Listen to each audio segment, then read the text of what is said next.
Hey, Duns fans, I am with a wonderful runner, Sadi Henderson from Hamilton, Montana. At Boise State, you were a dominant 800 specialist during your undergraduate career. You were a four-time All-American honoree and a six-time Mountain West Conference champion while running for the Broncos. Then you come over, you transfer to USF, you finished third overall at the NCAA West preliminary meet. You clinched your ticket to the NCAA championships in the 800. All of this came after an injury in early spring, which is pretty impressive. So, Sadie, I'll just start with what brought you from Boise State to USF? I actually transferred to USF the week before school started, so it was seems like spontaneous decision. It wasn't at all because I made that decision to follow my coach, Pat McCurry. At the time at Boise State, when I had all my success, he was just an assistant coach, and I kind of always had this idea in the back of my mind that he was going to get a bigger opportunity and he's going to have to take it. But I didn't have like a whole lot of doubts in my mind that I wanted to follow him. He's just been a really important person for me, developing personally and then athletically, of course. And I knew that I had bigger goals on the track outside of college. And so that was just like a strategic move for me to continue those goals, to follow him to USF. So it was a big change, and it was like a pretty big thing to do going into my last year of school. You have had so many accolades in running, and I know that your pro career has always been on the horizon for you. That's always been important for you. Just tell me a little bit about that year at USF. What did that show you after you had that early injury in spring? And you really had a very successful season. Just talk about how that impacted your career going into pro. Yeah, I feel like I didn't face too much adversity athletically until I transferred. I did.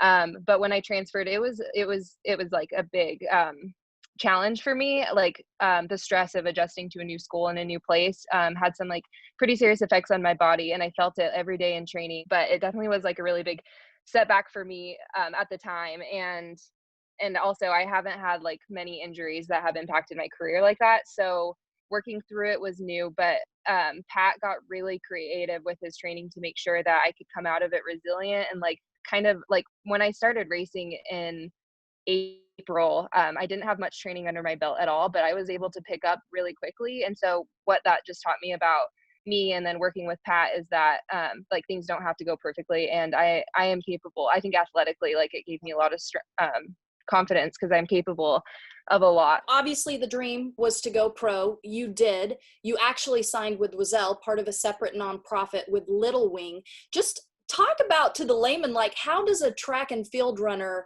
sign a professional contract, and how special is it that it's Wazelle? There's not very many teams in the country for running. It's a very high level. So there's not like this in between where like you have time to develop, and so you can like join the team and take that step to getting to the high level. It's like you have to be ready, and you also have to be like selected by a team that wants you when you're um coming out of college basically. And so that's what I was like kind of finding out as I was going along. But I came across this team which I hadn't heard of much about before because they're fairly new to the running scene, I would say. But they're an all women's group called Little Wing, and we're sponsored by a bigger clothing organization called Wazelle, which the whole foundation of both Wazelle and Little Wing is based on feminism and about advocating for women in the sport of track and field. And so that was really, really important to me. And as soon as I heard about that, like I kind of just, all of my other prospects were like out of my mind. Like I was really excited about this. And then I heard that Little Wing was in Bend, Oregon, which is just this like beautiful mountainous place. And after transferring from Boise to San Francisco, I experienced like a lot of growth with living in a city, and I enjoyed it. But I also had this like really strong inkling to get back to the mountains specifically for training, because I think like I know as a person, like I thrive in this environment. And so it's been like really good for my training to be here. Two things I want to talk about, Sadie. One, your clothing that you're wearing right now, sponsored by Wazelle. And then also I want to talk about Lauren Fleshman, who is your coach, and she is, graduated from Stanford, elite runner. So let's first talk about that awesome clothing you're wearing. The clothing is amazing. Like, I'm not going to say that that's like the reason I joined this team, but it's a really nice perk. Yeah, I think that the brand started with making women's shorts. Like they were unsatisfied with the shorts that existed for women's running. And so they started by just making like a really functional women's running short, and it was really successful. And so they built off of that. I'm a huge fan of the sports bras. The design is like, my coach Lauren Fleshman actually helps design them, and obviously she's an elite runner. So I think that like the minds that go into building the product come from a place of like, actual knowledge and experience. And so yeah, I love them.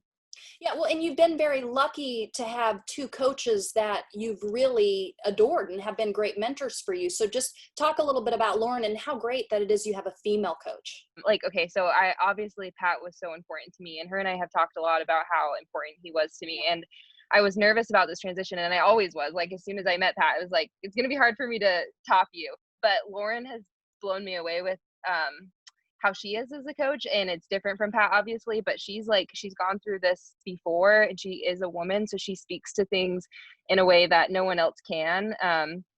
And I think she's like able to get in my mind and really like talk to me in a way that I feel really understood because she's been here before. So, and she was a phenomenal athlete as well. So I really feel like I feel supported by her, and then I trust in her training a lot. So it's been awesome. You have really looked at this pandemic as the glass half full. You've taken this time to really focus on yourself. You said that you're a bit of a rookie. You've been doing some time trials. It was more about the experience and not the gutsy performance. Just talk about what a blessing this has been for you to grow. Yeah, absolutely. When I first got here in January, I definitely put a lot of pressure on myself to adapt quickly and like get out there as fast as possible and start performing well. With the Olympics coming this, I would have had 6 months. And then the pandemic happened, and there was like a lot of chaos and uncertainty, but I felt like pretty at ease. I started to realize pretty quickly how much the situation's benefiting me and my goals, because it allowed me to take the pressure off myself, and has given me a lot of time and space to like make transitioning very smooth and just like go through the process of things. So we recently have had some amazing race opportunities, but there was a time where we weren't sure once like racing season was supposed to be starting.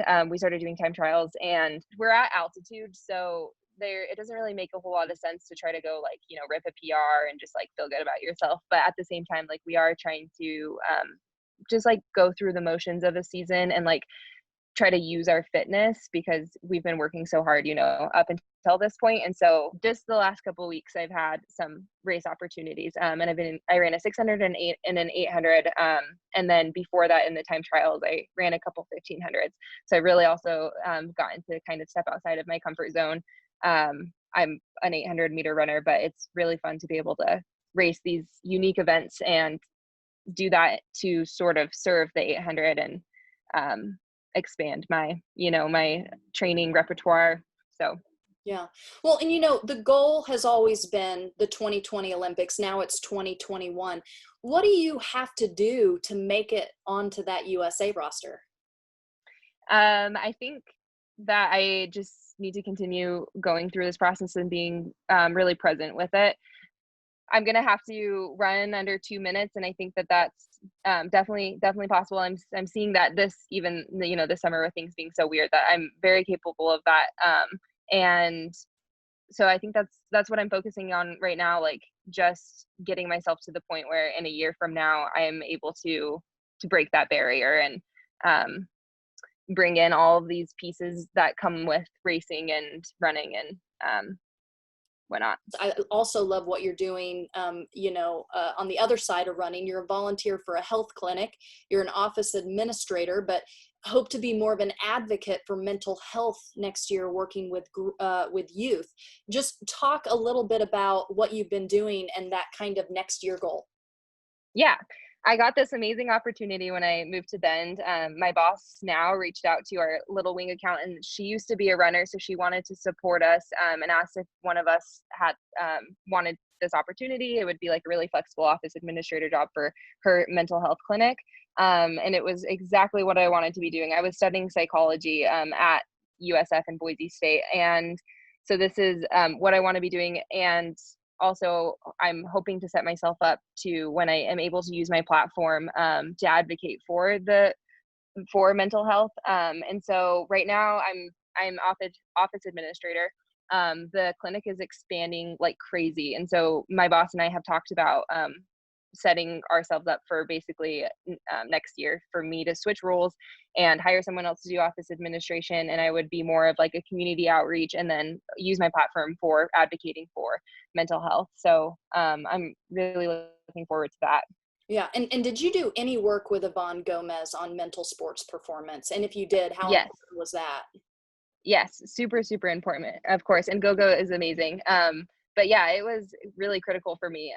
There's so many things about it, but like having those tools, sometimes like you can't always control like the outside circumstances. Sometimes like big life events come up and you need to have the tools to deal with them. And if you can deal with them like as resiliently as possible and be proactive about it, because you don't want to wait until something bad happens to like try to deal with those things. Then like you can get through these tough things and come out the other side a lot stronger. And so like using these resources like Yvonne Gomez and like seeking out, you know, counselors in the community or whatever, is just like a very, very smart investment for your personal development. You know, have you still stayed in touch with a lot of your USF teammates? Yes, definitely. I just got off the phone with two of them and we keep in touch weekly.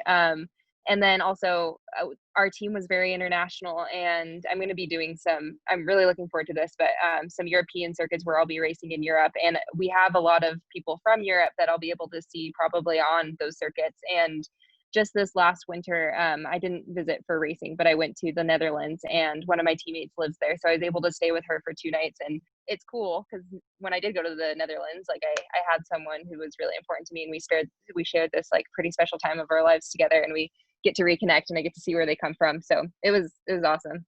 Oh, that's awesome. Well, Sadie, I wish you the best of luck. I hope to see you on that Olympic team, and thanks for spending some time with me. Of course. Thanks for having me, Katie.